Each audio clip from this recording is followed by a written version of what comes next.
Hai, selamat datang di channel Tongpu Cerita, yaitu channel yang membahas seputar hal tentang Pulau Papua. Bung Hatta menolak Papua sebagai bagian Indonesia. Selain berbeda etnis, dia mengkhawatirkan Indonesia akan dicap sebagai negara imperialis.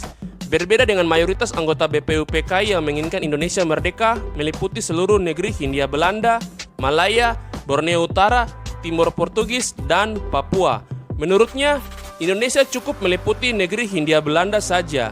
Adapun Papua yang disebut-sebut kaya dan punya ikatan sejarah dengan Nusantara, tidaklah masuk dalam Negara Kesatuan Republik Indonesia. Menurut Hatta, memasukkan Papua secara etnis berbeda dapat menimbulkan prasangka bagi dunia luar. Bertolak dari hukum internasional yang berlaku, tuntutan atas wilayah ini akan memberi kesan Indonesia memiliki nafsu imperialis. Kecuali rakyat Papua sendirilah yang menginginkan untuk bergabung, Hatta tidak akan menolak. Dan menurutnya jikalau ini diterus-teruskan, mungkin tidak akan puas dengan Papua saja, tetapi Kepulauan Salomon hingga sampai ke tengah Laut Pasifik juga mau diambil. Apakah pemerintah nantinya bisa mempertahankan daerah yang begitu luas? Hatta juga menentang pandangan Yamin yang bersikukuh mengatakan Papua bagian dari Indonesia sejak zaman Kerajaan Nusantara. Yamin secara panjang lebar menguraikan pendapatnya soal Papua lewat analisis historis, politik, dan geopolitik. Bagi Hatta, semua itu adalah omong kosong.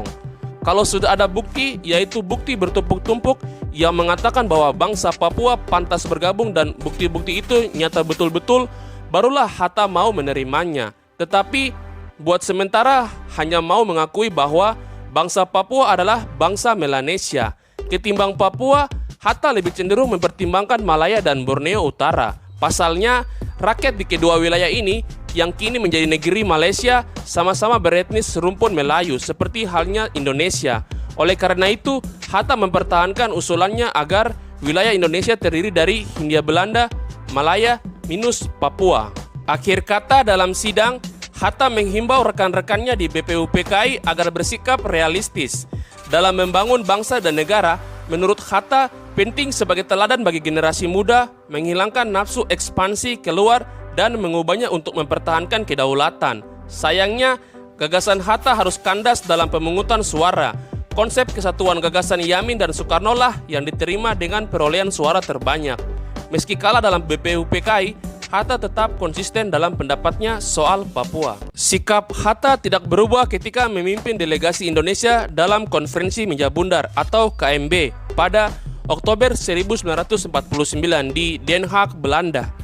Hatta tampak enggan beradu klaim menghadapi Menteri Urusan Negeri Kerajaan Belanda, yaitu Hendrikus van Marsseven, yang begitu menginginkan Papua. Hatta bersedia wilayah Papua dibicarakan lagi setahun kemudian. Hatta kembali pulang ke Indonesia membawa oleh-oleh pengakuan kedaulatan, namun Papua masih jauh dari genggaman republik, sebagaimana yang telah dipesankan oleh Soekarno. Dalam keadaan semacam itu, jalan sebaiknya ialah menunda penyelesaian. Menurut Mavis Ross, Hatta tahu mengapa Belanda tetap mempertahankan kekuasaannya di Papua.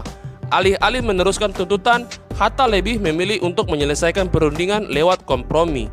Misi pengakuan kedaulatan menjadi yang terpenting, sedangkan masalah Papua dapat diselesaikan di kemudian hari. Bagi Hatta, revolusi telah selesai dengan memperoleh kedaulatan politik meski tanpa Papua.